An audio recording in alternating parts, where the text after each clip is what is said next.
Bom, eu não sei muito bem o que o Miguel queria quando me convidou para falar. Eu fui apenas o cara que tomei a iniciativa de editar o livro, né? De maneira que eu não vou falar sobre o livro, que tem 30 anos, eu nem lembro mais direito, mas seguramente o Zé lembra, né? Que agora fez nova tradução. Eu vou falar um pouquinho, já que ele queria, por que a gente fez a edição desse livro em 85, né? Em primeiro lugar, quando a gente fica velho, a gente tem tendência, e o Zé, que é um pouquinho mais velho que eu, não vai me deixar mentir. A gente começa a lembrar das coisas, né? Era um programa que eu tinha pessoalmente, de fazer edições de obras importantes do marxismo, porque a gente notava que não se editava no Brasil, editava muita coisa de divulgação, né? Estado da Revolução, Duas Tardes e tal, mas obras importantes não se editavam. As editoras do partido não se interessaram em fazer coisas desse tipo, também não tinham dinheiro para fazer muita coisa, né? Então eu comecei a minha carreira no mundo do livro e comecei a tentar fazer essas coisas. E coincidiu que eu vim para São Paulo em 81, e aqui eu me dediquei a trabalhar como editor, e acabei na Global, porque eu já tinha conhecimento com um dos sócios, eu tive com os dois, mas sobretudo com o que era o diretor editorial, que é uma pessoa muito importante, que seria interessante até um dia, em alguma oportunidade, conseguir fazer algum debate com ele, que era o José Carlos Venâncio. José Carlos é português e moçambicano. Foi aliado do Samora Machel, como membro do Partido Comunista Português. O Samora Machel se hospedava na casa dele quando ia a Lisboa, clandestino. O Zé Carlos foi para Moçambique e lá se transformou no elemento de proa da Revolução. Grande amigo da Graça Machel, que hoje é a mulher do Nelson Mandela, né? Que era a mulher do Samora, que quando vinha em São Paulo se hospedava na casa dela, onde eu tive a oportunidade de conhecê-la. E o Zé lançou a editora Global aqui em São Paulo. Ele veio de lá, numa situação não muito bem, que depois eu e Zé Paulo consertamos. Numa das festas da Voz da Unidade, o jornal do partido, veio aqui o Joaquim Chimango, né? Chimango, que hoje é o manda-chuva em Moçambique, que era na época o secretário político do partido, e o Zé Paulo estava proibido de voltar a Moçambique. O Zé Carlos estava proibido de voltar a Moçambique, porque ele tinha vindo para o Brasil para estudar o movimento editorial, e aqui ele ficou. Então, aí eu e Zé puxávamos o Chimango lá na festa da Unidade, tinha essa proibição do cara voltar, e conseguimos. O Zé Carlos acabou voltando a Moçambique e tal.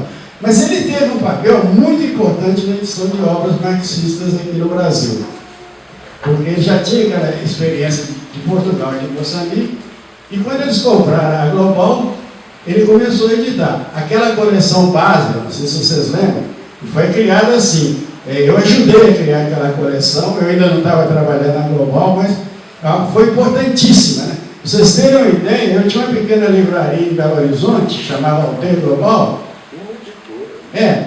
Eu chegava a vender 200, 250 exemplares de cada título lançado pela coleção Bases. Porque era uma época, né, em plena ditadura, então lançar o Estado da Revolução, Duas Táticas, o discurso do Dimitrov, essas coisas todas. Aí eu vim para São Paulo e acabei o Zé Carlos me chamando para trabalhar na Global. Então eu fiz um plano de edição de algumas obras importantes, porque ali tinha mais poder financeiro e tinha mais poder de venda, etc. E lançamos várias coisas. O Zé participou de vários lançamentos. Uma delas era duas obras do Gaudí, A Crise do Movimento e A Revolução de 1848, que o Zé traduziu também. E que aí eu tinha saído da Global, acabou se perdendo. Perdeu. E E ao mesmo tempo, além desse projeto pessoal do editor, havia um projeto comunista, porque nós estávamos também tentando editar coisa que mexesse com o partidão, que era o período já da tentativa de abrir os horizontes do partido. E a história da Internacional Comunista, escrita pelo Claudinho, era uma história crítica, né? Porque ele havia se divergido do movimento comunista, né? Tinha sido expulso do Partido Espanhol, onde era o homem, ele era o terceiro homem na hierarquia. A Dolores era a primeirona, o Santiago Carreira era o segundo e ele era o terceiro. Ele foi expulso junto com o Jorge Sepúlveda, que acabou fazendo o prefácio da edição original. Então eu convenci o pessoal, né, o Zé Carlos, de fazer a obra do Claudinho. Vocês podem ver, não sei se vocês conhecem a edição em 2 volumes, porque era muito grande. Tinha problema de lançamento, para ver venda de um calhamaço, etc. Lançamos em 2 volumes. E foi um sucesso. Esgotou logo. Então, e foi uma obra muito importante, porque não se tinha, como aliás não tem, né, no Brasil, nenhuma outra obra. Agora tem uma de 2 anos para cá, que é boa. Pois é, mas é recente e era, que é a história do partido, aquele da história do partido. Não, História internacional, isso eu não conheço. Mas, e foi muito importante, porque não se conhecia. É evidente que deu um bafafá danado, porque, né, o Zé Paulo quase foi expulso, porque essa obra é contra a direção do partido, esse negócio todo, né? Mas foi muito bom. E depois, quando há uns meses atrás, o Miguel falou que eles pretendiam relançar, que eu achei muito bom, porque estava esgotado há muito tempo, né? Você só encontra no centro. Então, o Zé deve ter, tinha feito uma tradução primorosa, mas eu acredito que ele deve ter dado alguma gabaritada agora, porque é sempre assim, quando a gente pega a segunda, a gente ainda consegue descobrir muita coisa que a gente podia ter feito, né? E eu acho muito importante que tenha feito. E nesse caso, eu também vou entrar na seara do Zé para falar sobre a questão técnica e dramática que leva a esses caras a se tornarem renegados. Né? É importante, o Claudinho, quando escreveu esse livro, ainda não era um renegado. Ele era divergente, tal. Mas ele, quando morreu, já era um renegado. Aí eu trouxe aqui, até aqui, as últimas declarações dele como presidente, as coisas horríveis, né? Falar que o marxismo não tinha mais nada que falar, que a Espanha tinha que entrar no mundo ocidental, que o Bush estava defendendo a democracia, coisas desse tipo. E eu fico, e não sei se vocês têm acompanhado o papel dos ex-comunistas brasileiros. Ontem ou anteontem eu vi na televisão aquela figura impoluta do camarada Roberto Freire, que é um líder de extrema-direita no país hoje. Né? Você chega a dar asco, você vê aquele sujeito falar na televisão. Então, o papel do renegado, eu não sei se vocês conhecem um artigo do Isaac Deutscher, que foi publicado numa coletânea. Um minutinho, por favor.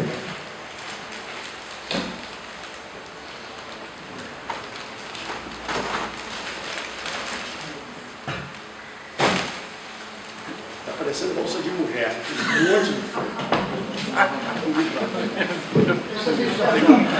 Eu não sei se vocês conhecem essa coletânea, que também é do nosso tempo. Negócio do século passado. É uma coletânea que foi editada pela Zahar, de um sociólogo americano que não era comunista, era um democrata liberal, Charles Wright Mills.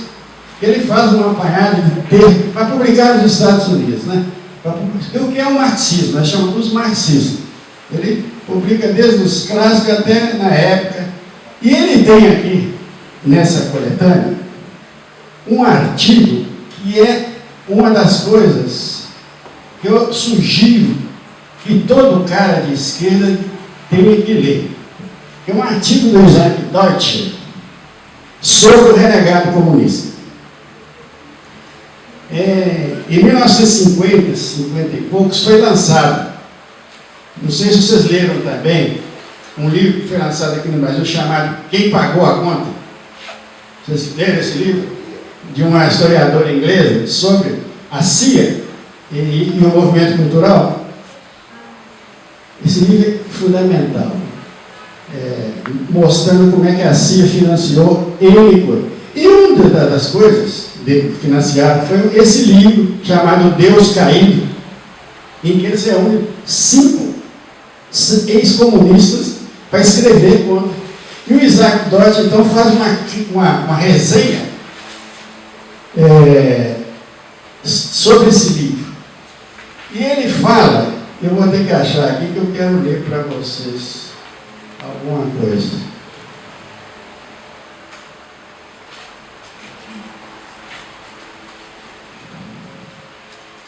Por exemplo, ele fala coisas desse tipo sobre o renegado comunista.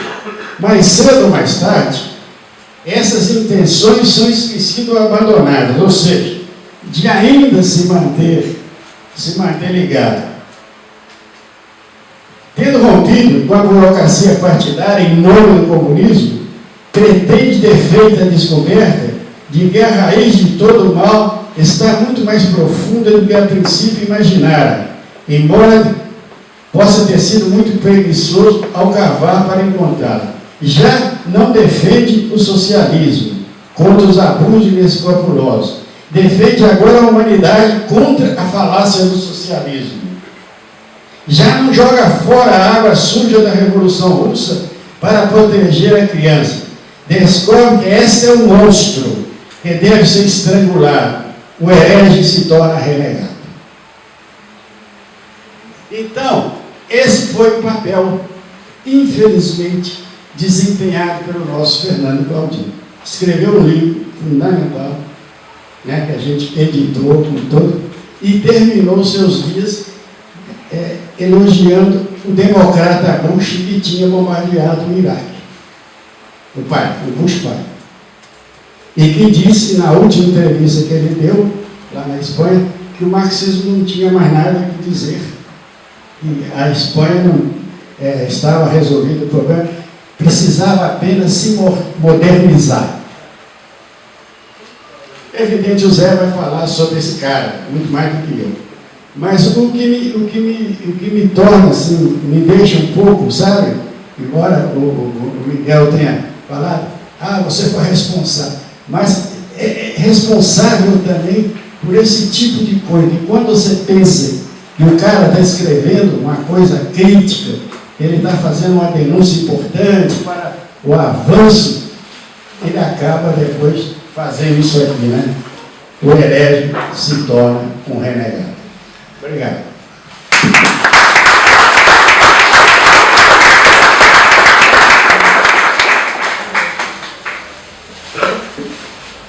Bom dia. A gente aqui do papel dele na Global. E passou por alto o papel da Aldeia Global, livraria e editora que ele tinha em Belo Horizonte, muito mais modesta que a Global, mas que teve um papel em Minas muito importante na agonia da ditadura. Não é? O papel do Bertelli não foi só isso que ele disse aqui. Eu estou muito à vontade para falar, porque ao longo da nossa longa convivência, eu vou te fazer aqui não é minha confidência, porque a pessoa sabe. Bertelli foi o meu primeiro assistente no Partido Comunista. Isso lá logo depois que Cabral chegou no Brasil, eu virei comunista. O Bertelli era o homem do controle. Os portugueses não usam o termo assistente no partido. Eles usam o termo que eu acho genial, porque é disso mesmo que se trata, de controleiro. Eu estava lá no movimento estudantil, o Bertelli já era o capa preta e já mandava na gente. Então nós nos conhecemos há mais de 40 anos, não é? 65. Para com isso, Bertelli. Há muitos anos, não é? Ao longo desses anos, a gente divergiu no adjetivo e coincidiu sempre no substantivo. Eu me sinto à vontade de dizer para vocês que Bertelli, poucas pessoas associam o editor Bertelli a uma antologia, aliás, uma série de antologias, que quem fez ciências sociais, depois de 1966, seguramente leu da Zahar, uma coleção chamada Clássicos, Textos Básicos de Ciências Sociais. O primeiro volume, onde se traduziu o primeiro texto substantivo do CAT no Brasil, que é um capítulo de História e Consciência de Classe, o Bertelli foi um dos organizadores disso. O Bertelli tem uma larga história editorial.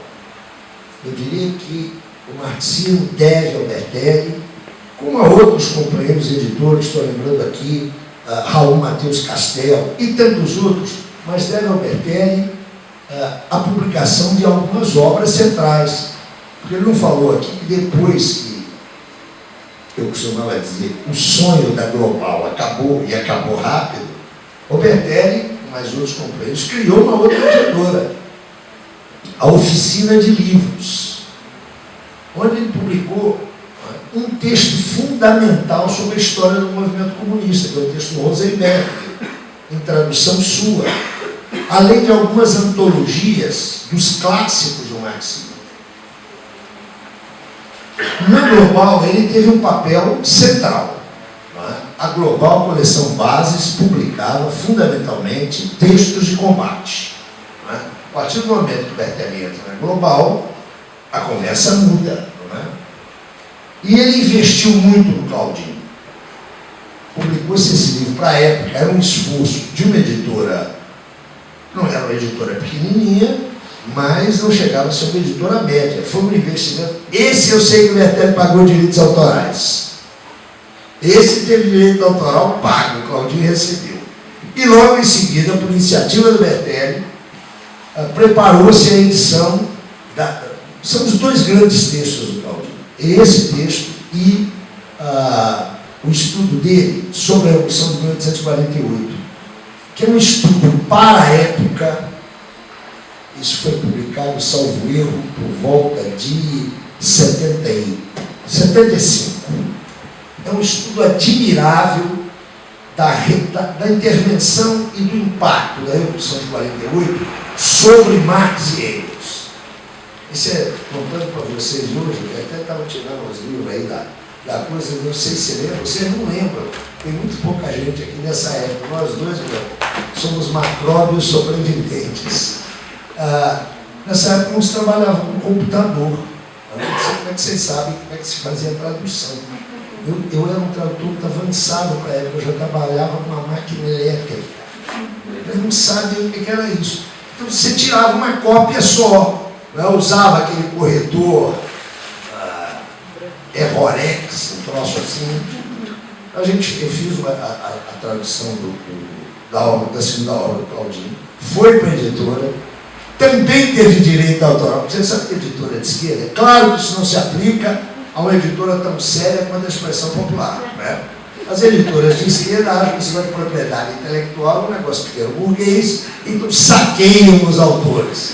Neste caso, a Global pagou os dois direitos autorais e quero lhes dizer, milagrosamente, que pagou o tradutor e bem. Nós vivíamos numa pindaíba danada que esses dois livros fizeram viver serviços. Perdeu-se a tradução do Claudinho de 1848. Perdeu-se. Bertelli saiu da Global. Depois eles brigaram, separaram. E aí, não sei onde foi parar essa tradução. Alguém outro dia, o Miguel me perguntava uns meses atrás, você não tem um computador? Não, Miguel, nessa época eu não tinha computador. Bom, primeiro sobre o Claudinho. O Bertelli, como vocês notaram, ele ainda usa a linguagem dos velhos bolcheviques, o renegado. Para a primeira edição, eu fiz um brevíssimo prefácio, porque na época muito pouca gente conhecia Claudinho no Brasil. Ele tinha sido publicado antes aquele livro do Claudinho horroroso, A Oposição do Socialismo Real. Lembra? É um Claudinho já estava transitando para posições muito complicadas, muito complicadas. E ele tem um livro onde ele sustenta que há uma oposição lá no Sorex.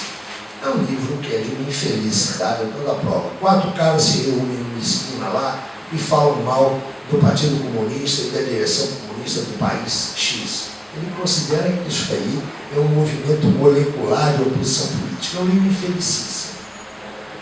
Mas ele ainda não tinha assumido as posições que ele posteriormente assumiu. Então, quando o livro saiu, eu escrevi uma breve introdução que eu agora modifiquei, até em respeito ao Claudinho, pelo que ele foi, porque ele não foi só um renegado. É importante chamar a atenção disso. E relatava, não falei isso para o Bertelli, há 2 anos eu fiquei uma temporada em Madrid e saí procurando livros do Claudinho. Meus amigos, é uma coisa assustadora. Esse homem morreu em 1995. Ele nasceu em 1913 e morreu em 1995. E foi um protagonista de proa na história da Espanha a partir de 1933. Seja pela esquerda, seja depois pelo giro que dá, indo para o Partido Socialista e tornando-se presidente da Fundação Pablo Iglesias, que é o Instituto de Pesquisas do Partido Socialista Operário Espanhol, PSOE. Eu saí e percorri praticamente todas as livrarias, as grandes livrarias de Madrid. As grandes eu percorri todas. Olhava nas estantes, não havia um único texto do Claudinho. Fui então àquele centro, que é a Casa del Libro, que fica ali na Gran Via. São 5 andares só de livro. Me atendeu um rapaz muito solícito, que disse: Claudinho, vamos ver. Entrou lá no computador e disse: mas é claro que tem Claudinho aqui. Porque eu disse: olha, eu estou tendo dificuldades. Disse: é claro que tem Claudinho aqui. Eu vou levar a estante do Claudinho. E me levou uma estante dupla como essa, um livro de cima a baixo. Fernando Claudinho, literatura infantil. Vocês sabem que é tradição castelhana. O sujeito tem o sobrenome do pai, ao contrário da nossa tradição, vem antes do da mãe. Não é? O nome desse Fernando Claudinho é Fernando Claudinho Pontes. Tem lá um jovem autor, eu até vi a cara do sujeito, que se chama Fernando Claudinho Dias, que é um êxito, é um best-seller de literatura infanto-juvenil. O rapaz da livraria não tinha a menor ideia de quem era esse Fernando Claudinho, com os livreiros pelos quais eu passei. Entrei num antiquário, atenção, num antiquário, não é num sebo, não é naquilo que os caras chamam de alfarrabista, não é na estante virtual de lá, é num antiquário de livros. E aí me atendeu um homem encanecido. Aqui eu fui logo perguntar: eu estou procurando aqui um livro de Fernando Claudinho, um comunista. Ele olhou para mim e disse assim: não mais comunista, um ex-comunista. Eu disse: é esse mesmo. Ele disse: eu não tenho nada dele e o senhor não vai encontrar nada dele. Eu estou mencionando isso, não é? Porque não acho que é o destino dos renegados e para a vala comum do nada. Mas é significativo, não é? Sobretudo porque esse homem não foi só um renegado. Eu no prefácio que eu fiz aqui, eu não o chamo de renegado. Não é que eu não admita ele é renegado. Não é? Você citou um brasileiro, você citou um brasileiro que é um exemplo cabal, para gáudio do meu amigo Antônio Carlos Mazeu, com quem há 20 anos atrás quase nos estapeamos pela caracterização do cidadão que o Bertelli lembrou aqui como um brasileiro renegado. Eu nem falo o nome dele porque eu acho que ali não é um caso de tornar-se renegado. Ele sofreu um acidente, foi atropelado no bairro dos Aflitos, lá em Recife, foi levado para o hospital público e ele estava com politraumatismo craniano. Havia lá um agente da CIA que raspou o crânio dele e botou um clone. É isso. Vocês não entenderam essa peça. Fernando Claudinho nasceu em Saragossa, em 1913. Destaca-se como dirigente estudantil e ingressa na Faculdade de Arquitetura de Madrid. E ingressa no Partido Comunista, aos 20 anos de idade. Entre 33 e 35, ele tem um papel extremamente destacado na fusão da União da Juventude Socialista com a União da Juventude Comunista. Isso foi um passo importantíssimo para acertar as arestas entre o Partido Comunista e o Partido Socialista Espanhol. Que era dirigido pelo Santiago Carrilho, os socialistas. Exatamente. O homem, você tirou meu filé. O homem que provinha do Partido Socialista era Santiago Carrilho Álvares. Depois eu vou contar aqui, no tom da brincadeira, a razão segundo o Carrilho da cisão de 65. Mas eu quero. Claudinho tem um papel central nessa fusão e se torna o relator-chefe do jornal da União, agora é União das Juventudes Comunistas, no plural. É um semanário, agora, que fica sob controle do Claudinho. Explode a guerra, ele tem um papel não apenas dirigente, mas combativo, na frente das batalhas. Era um homem muito valente. Todos os depoimentos apontam para isso.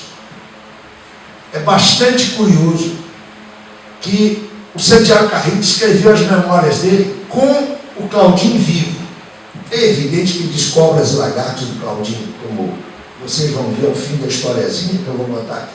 Mas tem a honestidade de admitir, o destemor, a coragem, a valentia, não apenas intelectuais, isso é importante. Não é? Há intelectuais extremamente corajosos, mas que nos confrontos de rua, de massa, são homens, eu não diria acovardados nem amedrontados, mas não são homens do combate direto. Claudinho reunia essas duas características. Era um intelectual corajoso e um homem de combate destemido. Com a derrota da República, Claudinho passa a ser uma espécie de embaixador, ainda da República, mas colotado tranquilamente com o Partido Comunista. Vocês sabem que o Partido Comunista fez parte de todos aqueles governos dos exilados, né? O último governo estava se reunindo ainda no México, quando o Franco morre, e o governo continua. Conta-se uma história engraçadíssima. Tinha um cara lá que, quando o Franco morreu, ele estava com o braço aqui, parecia que ele tinha perdido o braço na guerra. Não, é que toda reunião do governo exílio, ele batia na mesa e dizia: "Este Franco não passa." Foi gastando, chegou no topo do braço. Claudinho não fez parte desse governo, mas com a representação que o Partido Comunista, junto com todos os partidos, inclusive a Federação Anarquista, tinham nesse governo, ele se tornou o embaixador do Partido Comunista aqui na América.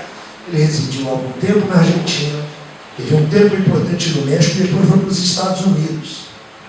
No caso da vida dele nos Estados Unidos, ele se arriscou, porque vocês conheciam a legislação, né, vigente até recentemente, o comunista não podia ter entrada livre nos Estados Unidos.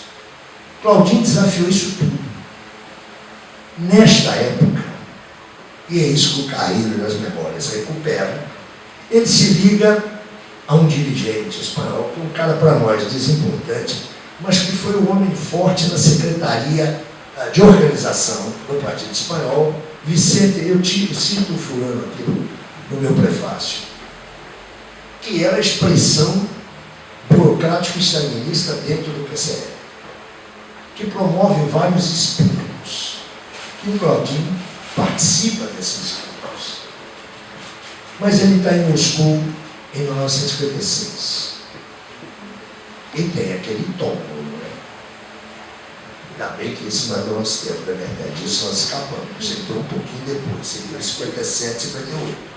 Já não era aquele negócio lá de trás. Era nas ondas, né? Nas ondas. Vem a desestalinização. E o Claudinho percebe que se abre um novo tempo. Isso é indiscutível. No Congresso do Partido, formalmente, de 1960, o Claudinho passa a ser o terceiro homem do partido. A terceira figura do partido. A primeira figura era Dolores. A segunda figura era o Carrilho, a quem a Dolores delegava todas as decisões políticas importantes. Não é? A Dolores já era, então, digamos, a força moral, a coesão moral do partido.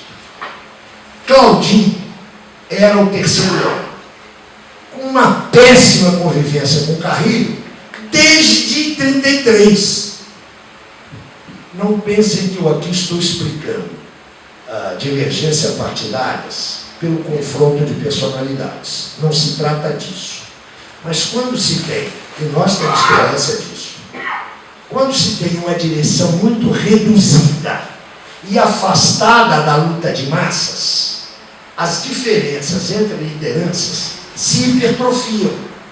Uma briga pessoal começa a ganhar toda a coloração de briga política e ideológica. Esse partido estava no exílio. O PCE estava no exílio. Embora tivesse uma intervenção ativa nas lutas de massa na Espanha, o PCE, sua direção central, vivia exilada. Em função disso, a convivência Carrilho-Claudinho durou no Comitê Central e no Secretariado Político 5 anos. 60 a 65, aquilo foi um cabo de guerra. E não há dúvida nenhuma, não sei se você concorda com isso, que o Claudinho percebeu claramente as mudanças que estavam ocorrendo na Espanha. Claudinho teve a sensibilidade de perceber que o fascismo espanhol, ao contrário do que sustentava a direção do PCE, estava desenvolvendo força produtiva. Não era um fascismo incapaz de estender ao país, de saturar o país de relações capitalistas estricto sensu. Ele percebeu isso com clareza e, portanto, propôs profundas mudanças na tática do PCE.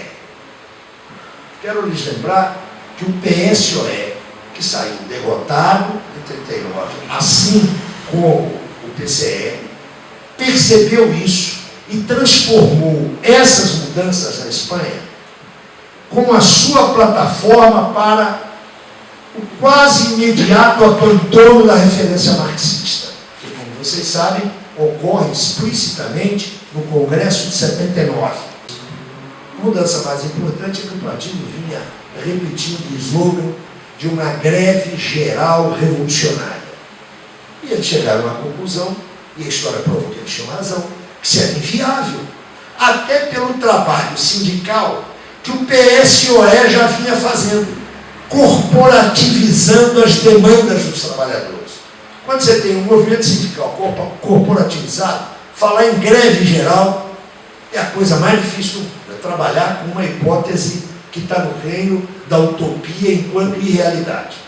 Claudinho e Semprún perceberam essas mudanças. E eu quero lhes dizer agora uma opinião de natureza pessoal, um juízo pessoal. Ninguém tem responsabilidade nisso, nem o meu partido, nem no passado, nem hoje, uma opinião pessoal. Eu estou convencido que eles estavam certos.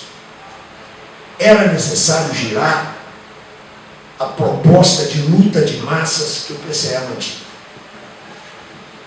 O resultado, meus amigos, é que na reunião de fevereiro de 65, depois de uma polêmica interna, onde os dois lados, a direção e Claudinho e Semprún e os seus aliados, extravasaram todos os limites da disciplina partidária, os dois lados.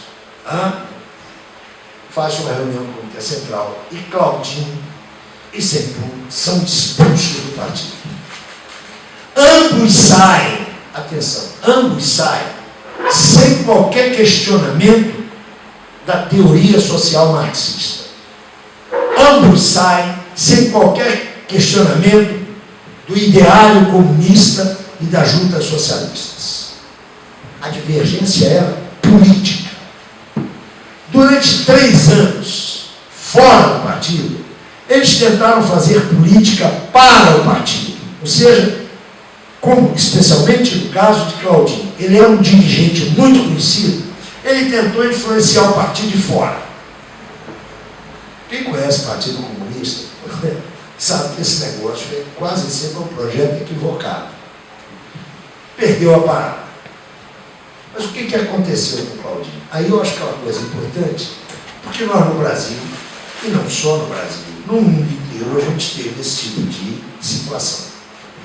Claudinho abandonou, desde 1933, quando entrou no partido, abandonou qualquer projeto de vida pessoal.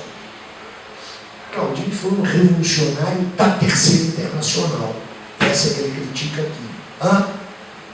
Nós conhecemos homens brasileiros revolucionários formados no molde da Terceira Internacional. Da noite para o dia, esse homem se vê sem emprego, sem solidariedade dos camaradas e no exílio. Quero lembrar para vocês que os revolucionários costumam comer, pagar aluguel, ter filho. Claudinho tinha 2 filhas. Como é que faz? Como é que faz para sobreviver? Semprún não teve esse problema, vocês sabem, né? Semprún sempre foi um milionário. Legal, porque durante um tempo importante da sua vida ele traiu a sua classe, né? Entrou no partido. Mas Semprún nunca teve problema. E Semprún já estava encontrando um caminho. Estava se dedicando à literatura, domínio no qual ele foi muito bem sucedido. E logo em seguida virou roteirista de cinema. Né? Semprún fez sucesso, independentemente da herança da sua família, né? Que é uma família tradicionalíssima na política espanhola, pertencente a uma oligarquia que vem do período anterior à República. Também Jorge Semprún não se chama só Jorge Semprún, ele se chama Jorge Semprún Maura. O avô dele foi ministro de governos imperiais, monárquicos. Parênteses. O Claudinho escreveu esse livro em espanhol. Mas a primeira edição foi uma edição francesa. Quem é que fez a tradução do livro do Claudinho, deste livro, para o francês? Um irmão do Semprún, Carlos Semprún Maura, que na época estava no Partido Comunista. Se você acha que o Claudinho é renegado, você precisa de ler o que o irmão do Semprún virou, porque ele não virou só anticomunista, não. Ele é um literato, aí deve ter problemas de família, e ele passou a tratar o Claudinho e o irmão. Olha, se vocês têm dúvida, entrem na internet, porque ele tem um site, o cara do Semprún, para vocês verem o que ele fala do irmão e o que ele fala do Claudinho.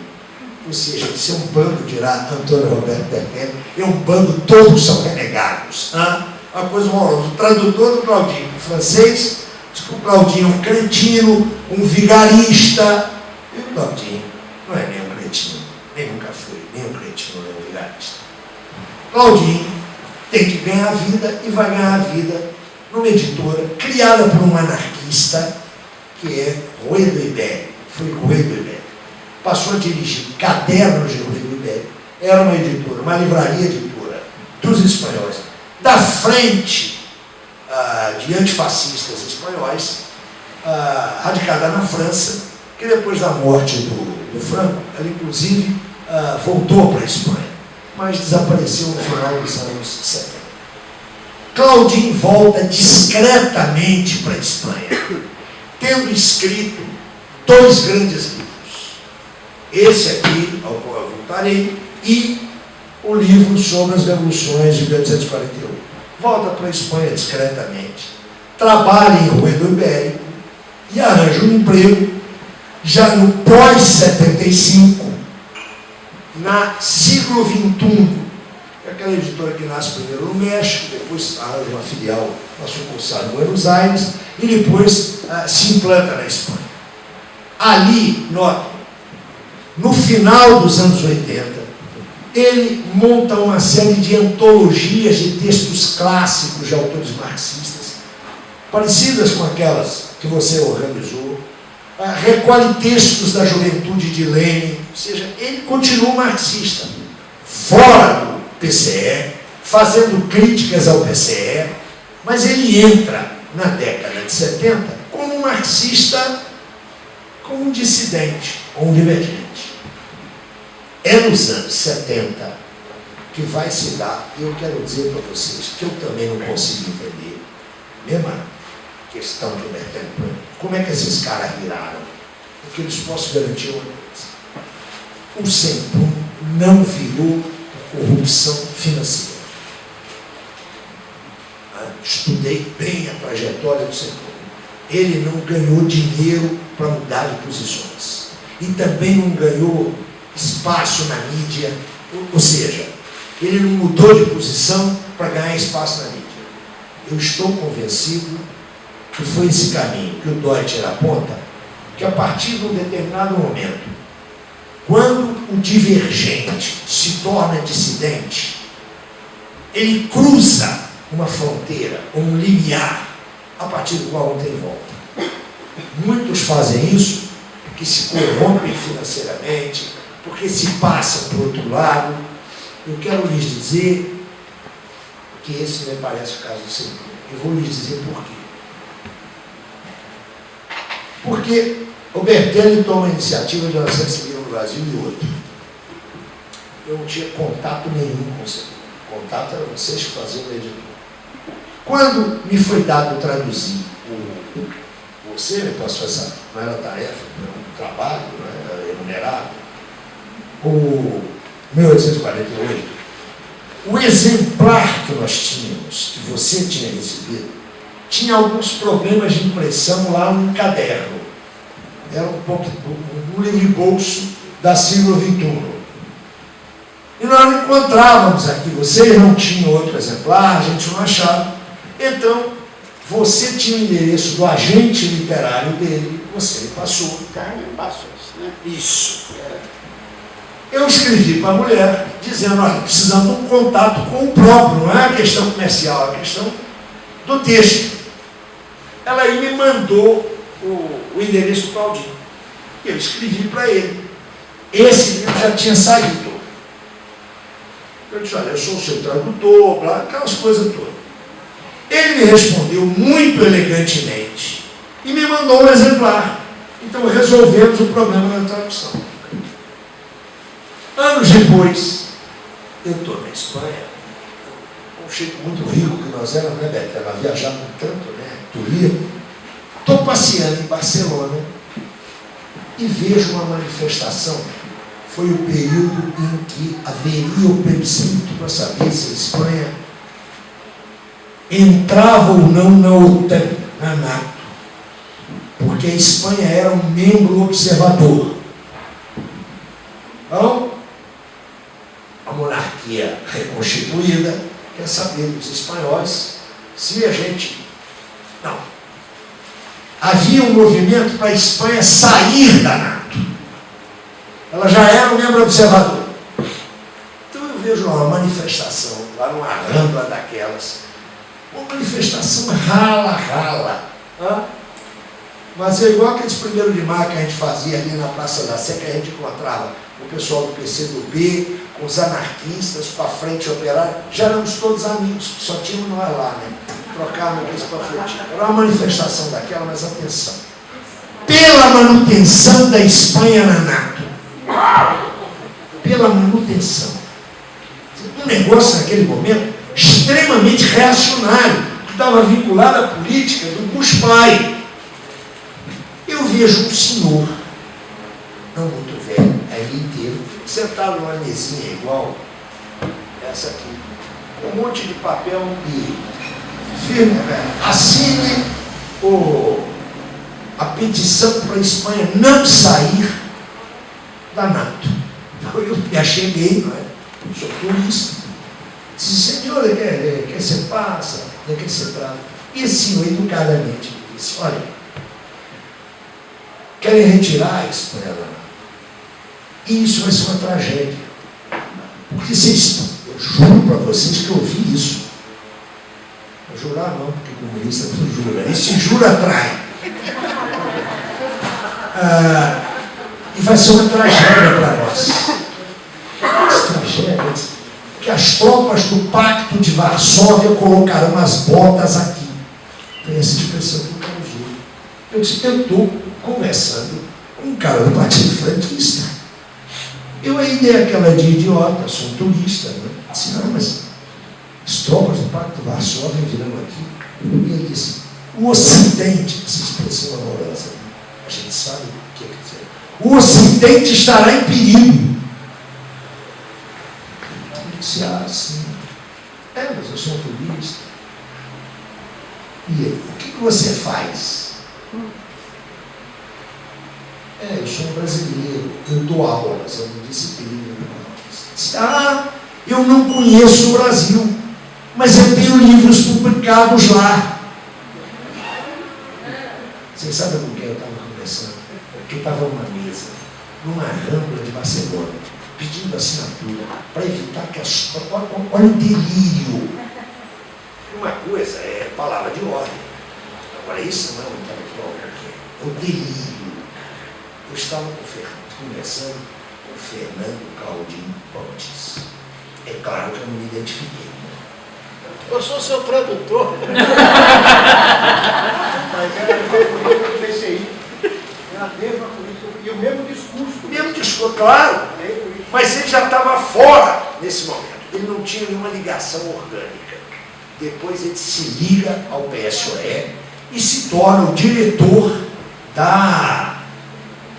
do Instituto de Pesquisa, que é a Fundação Pablo Iglesias. Morre assim em 95. É um fim muito patético, não é? Para dizer isso, é patético ver esse homem, esta cabeça, terminar desse jeito. Bom, eu não preciso dizer para vocês que eu saí desse encontro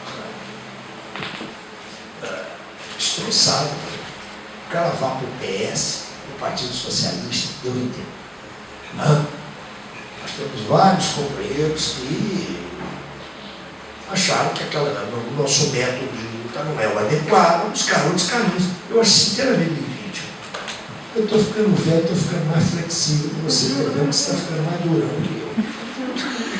Agora, objetivamente, exerceu o papel daquilo que o Bertet chamou de renegado. Mas este livro não é desse momento. Ele sai do partido em 65 e tem um problema para resolver. Não apenas o da sua sobrevivência, mas ele tem que se explicar, caramba. Foram 32 anos de dedicação integral naquele momento. Ele expulsa em 65. Ele entra nessa luta e abandona tudo em 33. Ele passou mais de 3 décadas. Um sujeito sério, e ele era sério.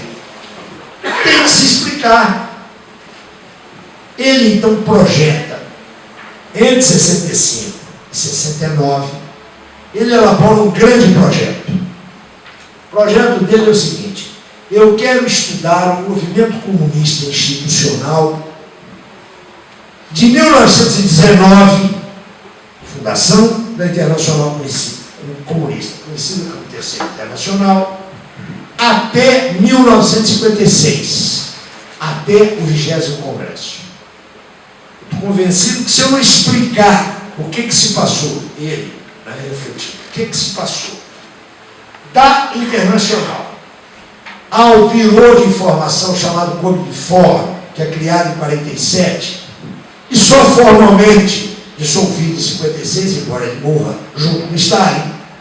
Se eu entender isso, eu não vou entender apenas o drama dos partidos comunistas. Eu vou entender o drama de gerações de comunistas. Porque os impasses dos partidos, meus amigos, não são impasses abstratos. Eles se refratam em trajetórias individuais, em trajetórias de milhares e milhões de homens e mulheres. Ele se joga com toda a força nesse projeto. E divide esse projeto em dois momentos. O primeiro momento seria a análise crítico-teórica da Terceira Internacional, ou seja, da Internacional Comunista. 1919, 1943 e o imediato pós-guerra, não é? A luta de libertação na Itália, na Iugoslávia, na França.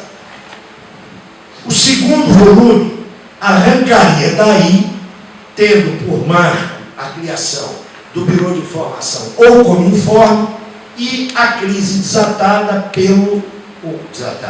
a crise reconhecida que aflora no 20º Congresso do PCOS em 1956. Portanto, dois momentos.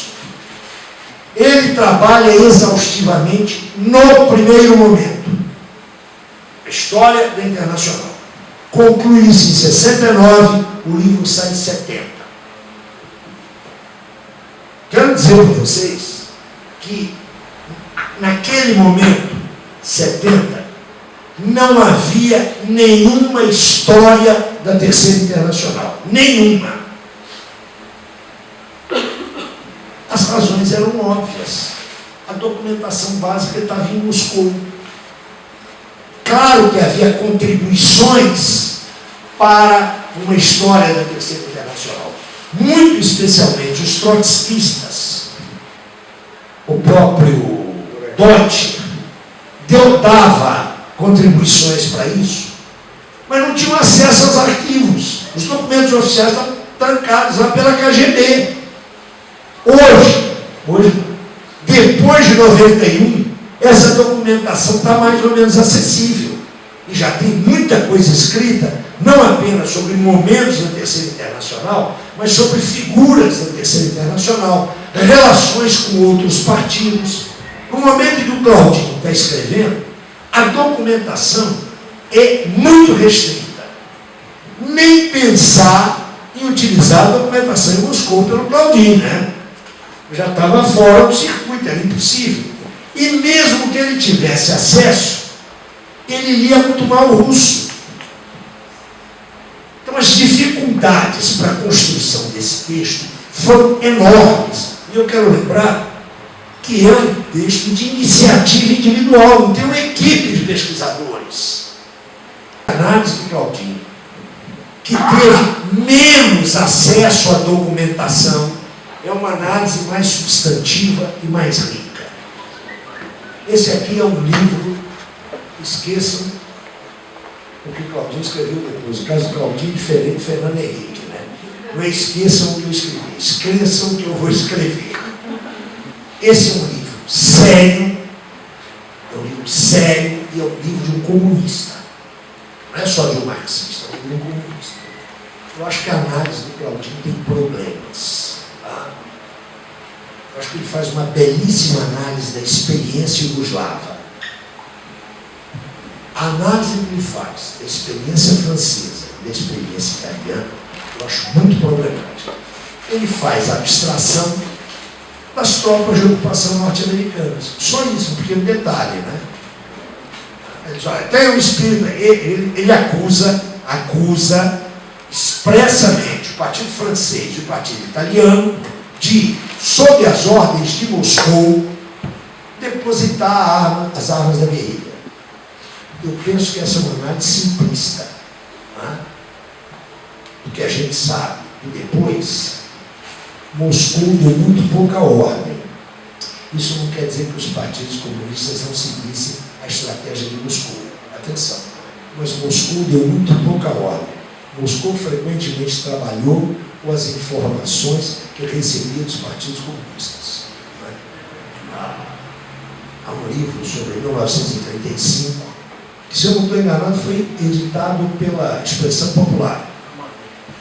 É um livro da nossa companheira, Marli Viana.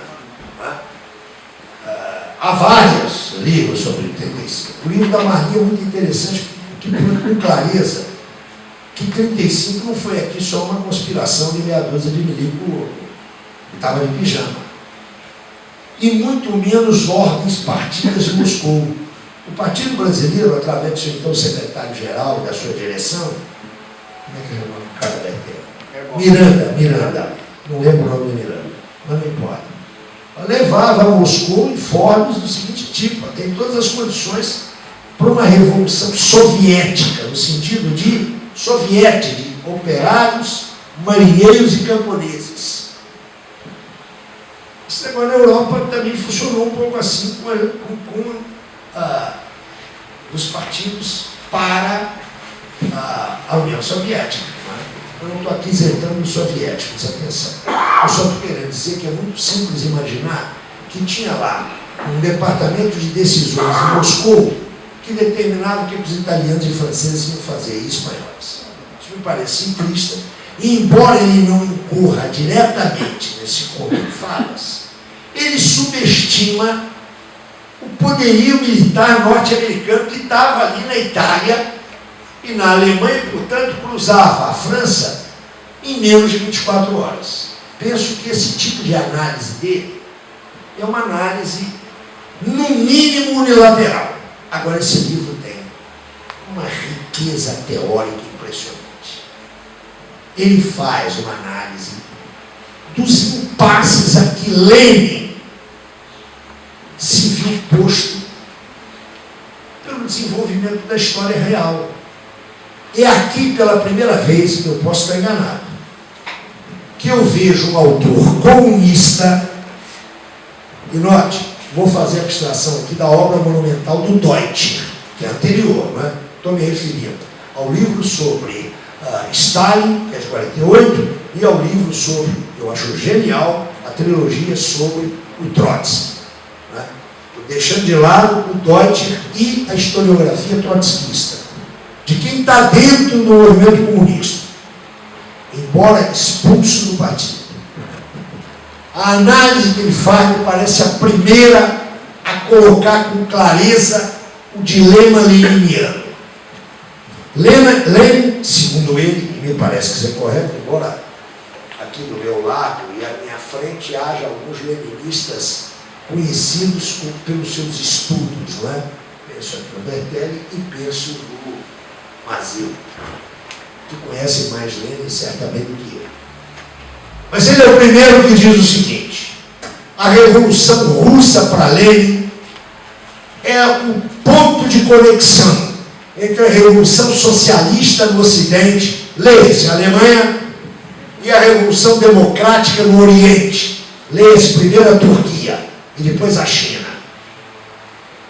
O que explica todo o esforço leniniano de jogar todos os recursos da Revolução Alemã, não é por acaso, os primeiros tempos de Radek na Internacional, e dar todo o apoio a Kemal Atatürk e, naquele momento, quando o Partido Comunista Chinês estava nascendo, ao Kuomintang.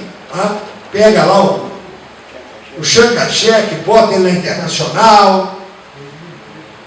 Diz o Claudinho, essa análise me parece uma análise brilhante, viu, meus amigos? Posso estar enganado, mas me parece o primeiro comunista que faz essa análise. Quando Lenin percebe que a Revolução no Oriente começa a fazer água, a Revolução Democrática, e a Revolução, isso já fica claro para Lenin um ano antes da sua morte, em 23, que a Revolução Alemã está indo pelo ralo, Lenin entra numa situação patética de não ver alternativa. E os documentos que você, inclusive, publicou, né, a Carta do Testamento, e os últimos escritos de Lenin são emblemáticos disso. Não tem saída. Lenin jamais participou da teoria do socialismo no seu país, né? Embora tem um bocado de gente que vai pegar uma ou outra frase do Lenin lá de 1915 para dizer que ele ia sustentar a teoria do socialismo no seu país. O fato é que Lenin percebeu claramente que o processo revolucionário russo ia encroar na medida em que ele não era ou não pôde ser a vinculação entre a Revolução Socialista no Ocidente e a Revolução Democrática no Oriente. É a partir daí que o Claudinho vai pensar a crise do movimento comunista, ou seja, a crise da internacional. Me parece que se as análises com relação ao imediato pós-guerra aqui contidas são análises muito discutíveis, a análise do papel da internacional na Alemanha me parece muito precisa. Não é? Ele mostra o porquê do fracasso da política de classe contra classe e as fraturas que essa política abriu na luta antifascista. Isso eu quero dizer para vocês que, embora eu tenha recebido essa tarefa do meu, muitos anos depois, meu primeiro assistente, eu sempre gosto de falar para ele, eu estou dizendo pela primeira vez publicamente, isso dentro do partido já falei, porque se eu cometi erros políticos, é porque eu fui muito mal aconselhado desde o início, então eu me livro da minha responsabilidade.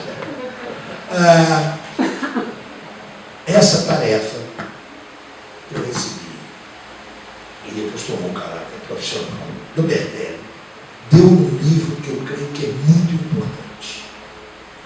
Este é um livro que não está superado, no sentido de que as suas teses centrais, que podem e devem ser discutidas, eu acabei de dizer aqui que eu não concordo com tudo que está aí, mas essas teses não estão superadas. A documentação posterior, esse posterior tem cerca de 91 para frente, 20 anos. Não altera, da documentação que eu li publicada, que serviu de base a outros estudos, nada põe em questão as teses do Claudinho. Isso eu insisto, não quer dizer que essas teses não devem ser discutidas, devem ser discutidas. Mas a documentação a que ele não teve acesso não o impediu de formular, sobre bases documentais muito estreitas, hipóteses de trabalho fecundas. Duas últimas anotações. Há nesse livro uma coisa que me parece muito importante no texto. Esse é um texto de uma enorme sinceridade. É um texto sincero. No seu prefácio, depois de dizer como é que trabalhou, Claudinho diz, olha, esse texto é também parte de uma autocrítica. Mas isso não é hora de discutir. É mais ou menos isso que ele disse, se não pegar nada. Ele termina o seu prefácio dizendo: é desnecessário dizer que esse livro não é apenas uma crítica do movimento comunista, também é uma autocrítica do autor. Mas isso não tem a menor importância. Eu acho importante sinalizar isso, porque a maioria dos divergentes, dissidentes e renegados é de uma prepotência e de um narcisismo absoluto, né? Não deu certo porque eles não estavam lá. Essa não é a postura do Claudinho. A primeira observação que eu queria fazer. São três, né? Sem dúvida. A segunda é de onde esse livro foi traduzido. Esse livro foi traduzido, segundo a Carmen Bastos, sei lá. Por aí. A agente dele. Ela pediu que fosse feito sobre a versão de 77. A versão espanhola de 77. Se vocês cotejarem essa tradução com a versão 70 da Rua do Ibério, especialmente nas notas, vocês vão ver que são diferenças adjetivas, são pequenas diferenças. Eu consigo isso aqui, mas isso foi desejo do autor. Então, a edição base não é a edição de 70, é a edição de 77. Há também uma novidade nessa edição, além de eu ter feito um prefácio dizendo que o fim dele não foi o melhor, mas não uso o termo renegado. A editora, não fui eu a editora, preparou um índice onomástico, que é uma coisa que ajuda muito, porque sei que o que deu de trabalho para a editora fazer, me parece que foi o Miguel que fez. Eu tinha brigado uns dias antes com o Belé disse que tem que fazer um índice onomástico, e ele ficou não sei quanto tempo fazendo. Certamente não está perfeito o índice onomástico, sempre tem uma falhazinha, mas isso enriquece o texto para o professor. Uma última palavra. O camarada Bertelli, esse eu sei que posso chamar de camarada, disse que a publicação desse livro deu um rolo dos diabos. O Bertelli, nessa época, não tinha nenhuma responsabilidade de direção.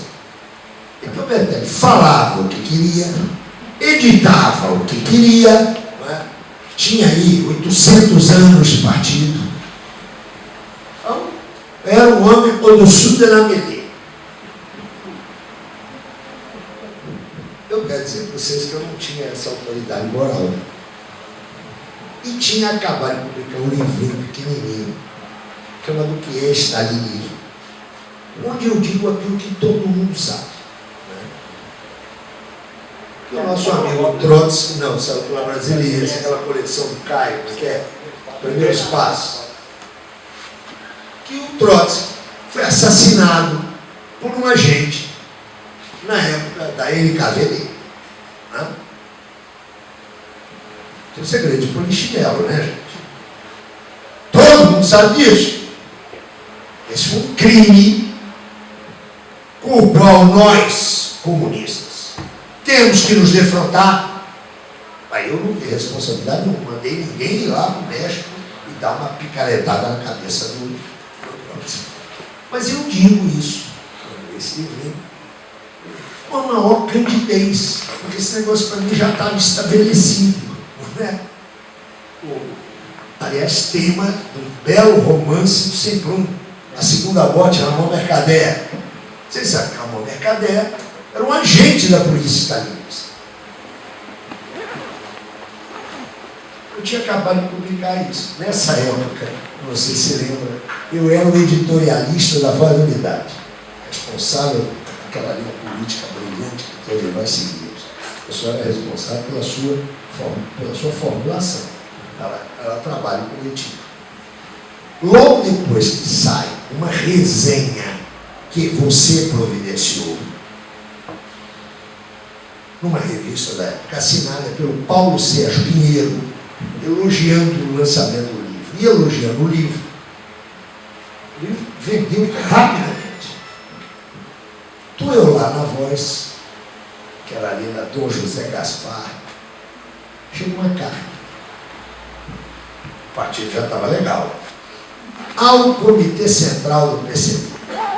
Ao Comitê Central do PCB, isso vai lá para a pauta da reunião da executiva para saber se leva. Passei por uma Malina, que era o secretário de organização. Uma Malina me disse, eu era também membro da comissão, como é que chamava?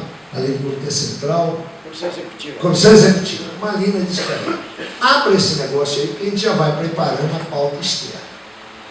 Eu abri e a carta era, no mínimo, um pedido de fuzilamento do camarada Zé Paulo Neto, que além de ser um infiltrado trotskista, o cara reproduzia aquele negócio. Ele tinha lido aqueles livros do Caio, vendia feito água, né? Vem repetir a calúnia de que foi Stalin que mandou matar Trotsky. Mas não satisfeito com isso, ainda escreve esse livro anticomunista, anti não sei o que, ainda traduz esse livro. Eu me lembro que eu telefonei para esse aí, a Global era lá em... Vila Mariana. Isso, Vila Mariana. Liguei para lá, Rua França Pinto, Certa Pinto. França Pinto. Eu disse, Bertelli, você está sabendo a repercussão desse livro? Não estou sabendo. Não, mas o Paulo Sérgio Pinheiro publicou um artigo, uma resenha, não lembro bem, dizendo que o livro era muito importante. O Bertelli disse, que bom. Eu disse, que bom não, rapaz, eu vou ler aqui para você o que o baixinho soltou uma gargalhada e disse, eu não tenho nada que ver com essa carta, não sei se você se recorda disso. O Pedro Vicente, depois nós fomos beber na tua casa, quase nos estapeamos por causa disso, né? Bom, eu disse, vem torada por aí. Meus amigos, vocês não têm ideia do que havia de atraso no nosso Não é a partido. mesma pessoa que mandou uma carta para você criticando meu curso de bocado. Pois é, claro, não sei se é a mesma pessoa. Vocês não têm ideia do que era o nosso partido nessa época. Curso bocado trotskista. Não é o seu curso, foi a sua conferência. Aquela Naquela série lá seminário. no seminário. Olha, estamos em 85 para 86. Ainda tinha, deve-se dizer que não era da direção. Atenção, não era da direção. A direção nunca nos impediu de fazer nada. Isso é preciso dizer. A direção não concordava. Nós levamos até o Fernando Henrique para falar. Para lá. E o Chico é forte. E o Chico é forte. Ou seja, havia por parte da direção, e não é só da direção central, eu diria também das direções regionais, mas ainda havia aquele ranço que Albertelli não deu nenhuma dor de cabeça. Não é? Não sei se vocês sabem que ele cantou lírico. Não sei se ele ainda faz isso hoje. Não canta nem operária. Ele continuou fazendo o que ele fazia. Agora eu que estava, digamos, ensanduichado, quero dizer para vocês que não foi um período muito fácil. Mas depois, para homenagear a intervenção do Albertelli, o partido se alijou e se transformou no PPS. Não é? Com aquele cara que fizeram lá uma operação de raspagem cerebral, é o clube. Mas felizmente houve gente que resistiu. Nós não resistimos. O grupo dos 6 resistiu institucionalmente. Resistiu. Naquele congresso famoso em que os caras liquidam o partido. Os 6 mosqueteiros estavam unidos. Celso Frederico, ele o representa aqui. Celso Frederico, Noé Gertel, Raul Matheus Castel. Esse documento é histórico, vocês deviam procurar conhecer esse documento. Ele tem. Martim César não tem, rapaz. Eu não tenho. É bem perdido. Martim César Feijó, Antônio Roberto Bertelli e o locutor que vos fala. Levamos um combativo documento para evitar aquele desastre. O cara da mesa lá que dirigia,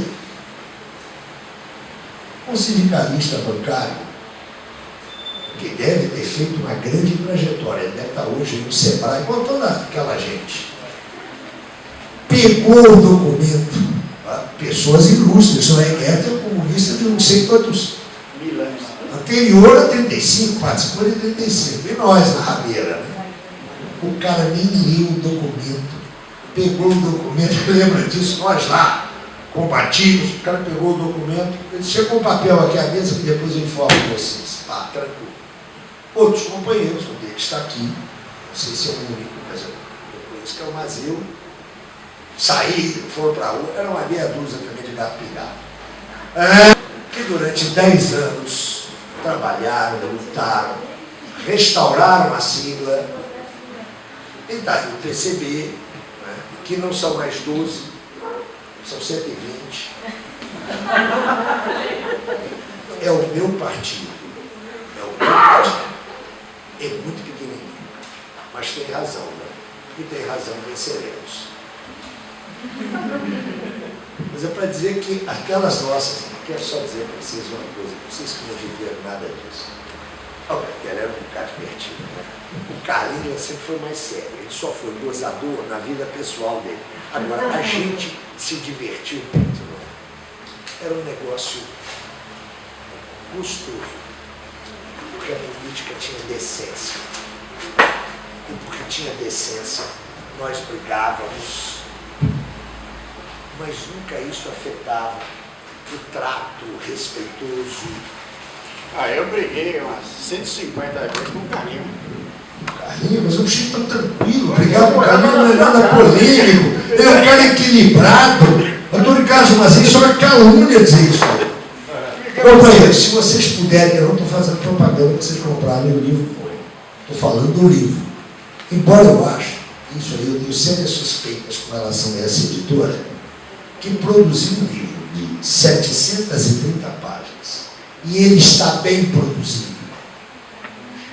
Eles não tiveram gastos, preciso dizer isso. O tradutor, como sempre, generosamente reviu a tradução. A filha do Claudinho, Carmen, cedeu os direitos autorais.